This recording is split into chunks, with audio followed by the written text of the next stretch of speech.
আসসালামু আলাইকুম। আশা করি যে যেখানে আছেন অনেক বেশি ভালো আছেন। আজকে আমি আপনাদের সঙ্গে শেয়ার করব একটি ভীষণই ভালো হেয়ার কেয়ার রেমেডি।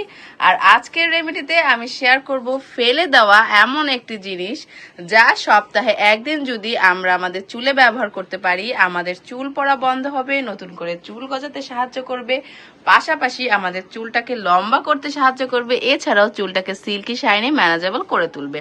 আর আজকের এই রেমেডিটি খুবই এফেক্টিভ হতে চলেছে, তাই বলছি ভিডিওটি স্কিপ না করে পুরো ভিডিওটি জুড়ে আমাদের সঙ্গে থাকবেন। তবে চলুন কথা না বাড়িয়ে মূল রেমেডি শুরু করা যাক। বন্ধুরা, এখানে আপনারা একটি জিনিস দেখতে পাচ্ছেন, আর এটা কি জিনিস আপনারা কি বুঝতে পারছেন? একটু 10 সেকেন্ড চিন্তা করুন, দেখি কে কে চিনতে পারে। যারা চেনার তারা তো অলরেডি চিনে গেছে, আর যারা এখনো চেনেননি তাদের বলে দিচ্ছি, এটা পেঁয়াজের খোসা। হ্যাঁ বন্ধুরা, পেঁয়াজের খোসা আমাদের চুলের যত্নে ভীষণই উপকারী। পেঁয়াজ যেমন করে আমাদের চুলের যত্নে উপকারী, ঠিক তেমনি করে এই পেঁয়াজের খোসাও কিন্তু আমাদের চুলের জন্য অনেক বেশি হেল্পফুল। এতে প্রচুর পরিমাণে নানান ধরনের ভিটামিন মিনারেলস রয়েছে, যা আমাদের চুল পড়া বন্ধ করতে সাহায্য করে, পাশাপাশি চুলের গোড়াকে মজবুত করতে সাহায্য করে, চুলটাকে লম্বা করতে সাহায্য করে। তাই এখন থেকে পেঁয়াজের খোসা না ফেলে দিয়ে সব সময় আপনাদের চুলে ব্যবহার করবেন। তো এখানে আমি পেঁয়াজের খোসাটাকে কিন্তু খুব সুন্দর করে অফ স্ক্রিনে 2-3 বার পানি দিয়ে ধুয়ে রেখেছিলাম, আর সামান্য একটু পানি দিয়ে এই পেঁয়াজের খোসাটা কিন্তু আমি দেখুন ভিজিয়ে রেখেছিলাম। আর এই পেঁয়াজের খোসাটা ভিজিয়ে রাখার কারণে দেখুন লাল লাল এক ধরনের কালার দিচ্ছে। আর যাদের অকাল পক্কতার সমস্যা রয়েছে তারা কিন্তু এই পেঁয়াজের খোসার রস চুলে ব্যবহার করতে পারেন, এতে কিন্তু চুলের অকাল পক্কতা রোধ হবে। তো এর সাথে কিন্তু আমাদের আরো 2টি ইনগ্রেডিয়েন্টস অ্যাড করতে হবে, আর সেই 2টি ইনগ্রেডিয়েন্টস কি তা এখনই আমি আপনাদের দেখিয়ে দিচ্ছি। প্রথমে আমাদের যে জিনিসটির প্রয়োজন হবে তা হচ্ছে মেথি। এখানে দেখুন আমি মেথি নিয়ে নিয়েছি। চেষ্টা করবেন মেথির পানি আপনাদের চুলে ব্যবহার করতে। এখানে আমি মেথি নিয়ে নেব বন্ধুরা 1 টেবিল চামচ পরিমাণ। বাস এইটুকুই হবে। আর এই রেমেডিটি আপনারা তৈরি করে কিন্তু ফ্রিজে প্রিজার্ভ করতে পারেন। এটা কিন্তু তাহলে আপনারা মোটামুটি 15 দিন ব্যবহার করতে পারবেন এই রেমেডিটি তৈরি করে যদি ফ্রিজে প্রিজার্ভ করেন। এরপরে দেখুন বন্ধুরা, আমাদের যে জিনিসটির প্রয়োজন হবে তা হচ্ছে লবঙ্গ বা লং, যে যে নামে চিনেন সেই নামেই কিন্তু বলতে পারেন। আর এই লবঙ্গ কিন্তু আমাদের চুল লম্বা করতে এবং চুলের গোড়াকে মজবুত করতে অনেক অনেক বেশি সাহায্য করে। যারা জানেন না তারা একটু কষ্ট করে গুগল করে নেবেন, তাহলে কিন্তু জানতে পারবেন। এখানে আমি লবঙ্গ নিয়ে নিয়েছি বেশ কিছুটা।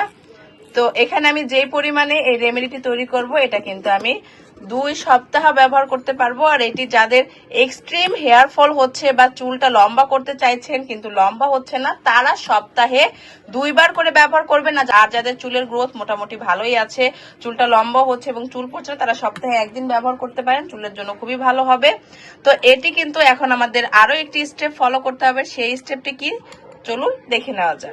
এখানে আমি একটি পরিষ্কার হাঁড়ি নিয়ে নিয়েছি, আর এই হাঁড়িটাতে কিন্তু আমি সবসময় ভাত রান্না করি। তো এই ধরনের হাঁড়ি কিন্তু ব্যবহার করবেন যে হাঁড়িতে আপনারা দুধ জাল দেন বা ভাত রান্না করেন, সেই ধরনের হাঁড়ি। এই চুলের যত্নে বা ত্বকের যত্নে কিছু তৈরি করতে চাইলে সেই ধরনের হাঁড়ি বা পাতিলা নিয়ে নিবেন। তরকারি রান্না করা হয় বা মাছ ভাজা হয়, এই ধরনের কোনো কিছু চুল বা ত্বকের যত্নে তৈরি করতে চাইলে কিন্তু ব্যবহার করবেন না। তো এখন এখানে দেখুন আমি সবগুলো উপকরণ এই হাঁড়ির মধ্যে নিয়ে নিব, আর এরপরে আমি যে কাজ করব সেটি আমি আপনাদের এখনই দেখিয়ে দিচ্ছি। এখন আমাদের যে কাজটি করতে হবে, এখানে আমি 1 গ্লাস পরিমাণ পানি দিয়ে দিব, আর এই পানিটাকে আমি লো ফ্লেমে জাল করে এটাকে আমি হাফ গ্লাস। পুরো দেখুন এখানে কিন্তু আমার এই হেয়ার টনিকটি খুব সুন্দর করে জাল করা হয়ে গেছে।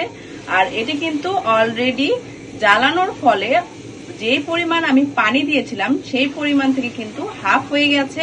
আর পেঁয়াজের থেকে এবং লবঙ্গ থেকে এবং মেথি থেকে কিন্তু এর যে গুডনেস সবকিছু কিন্তু বের হয়ে গেছে। আর এটা কিন্তু আমি একদম লো ফ্লেমে করে নিয়েছি, মোটামুটি আমার 10 মিনিটের মতো সময় লেগেছে।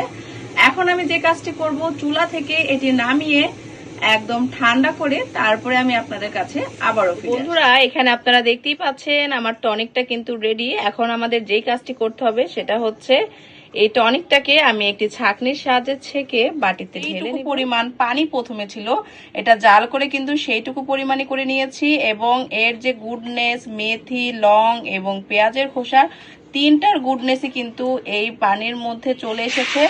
এখন আমরা যে কাজ করতে পারি সেটা হচ্ছে এই ধরনের একটি স্প্রে বোতলে এটা ঢেলে তারপরে কিন্তু আমরা চুলে অ্যাপ্লাই করতে পারি।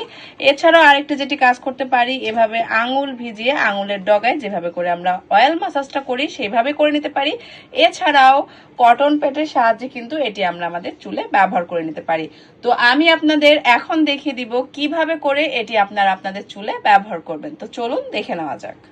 বন্ধুরা এখানে দেখুন আমি আমার মেয়ের চুলে অ্যাপ্লাই করে দেখিয়ে দিব। দেখতেই পাচ্ছেন ওর চুলটা কিন্তু একদম পরিষ্কার এবং ওর স্কাল্পটাও পরিষ্কার, মাথায় কোনো রকমের তেল নেই বা চুলে কোনো ধরনের কোনো ময়লা নেই। দেখতেই পাচ্ছেন ওর চুলটা মাশাল্লাহ কতটা ঝলমলে এবং কতটা ঘন স্বাস্থ্য উজ্জ্বল চুল, দেখলেই বোঝা যায়।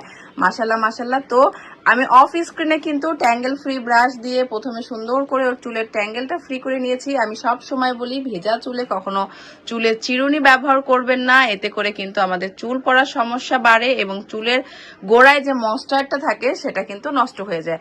তো যদি আপনারা এমন একটি স্প্রে বোতলের মাধ্যমে আপনাদের চুলে আপনারা এই টোনারটি স্প্রে করেন তাহলে কিন্তু কারো সাহায্য নেওয়ার প্রয়োজন হবে না। জাস্ট এভাবে করে নিজে হাত দিয়ে পার্টিশন করে এভাবে করে জাস্ট স্প্রে করে দিবেন। আর এটি অবশ্যই গোসলের পূর্বে 1 ঘন্টা আপনারা আপনাদের চুলে রেখে দিবেন।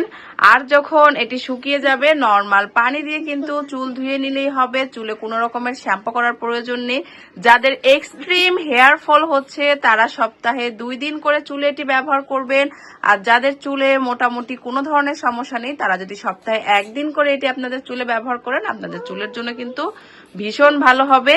তো এইভাবে করে পার্টিশন করে করে যদি আপনারা স্প্রে বোতলের মাধ্যমে এটি আপনাদের চুলে আপনারা স্প্রে করে নেন তাহলে কিন্তু একদম প্রতিটা চুলের গোড়ায় গোড়ায় কিন্তু দেখুন এই যে চলে যাচ্ছে এর গুডনেসটা।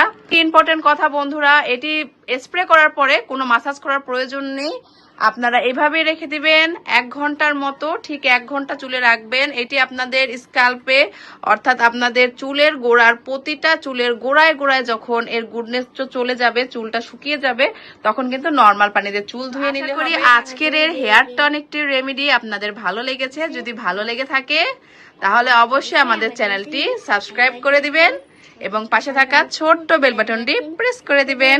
আর যদি ভিডিওটি একটু বেশি ভালো লেগে থাকে তাহলে অবশ্যই ভিডিওতে একটি লাইক দিয়ে দিবেন এবং কমেন্ট করতে ভুলবেন না ভিডিওটি কেমন লাগলো। সবাই ভালো থাকবেন, সুস্থ থাকবেন আর আমাদের পাশেই থাকবেন। আল্লাহ হাফেজ।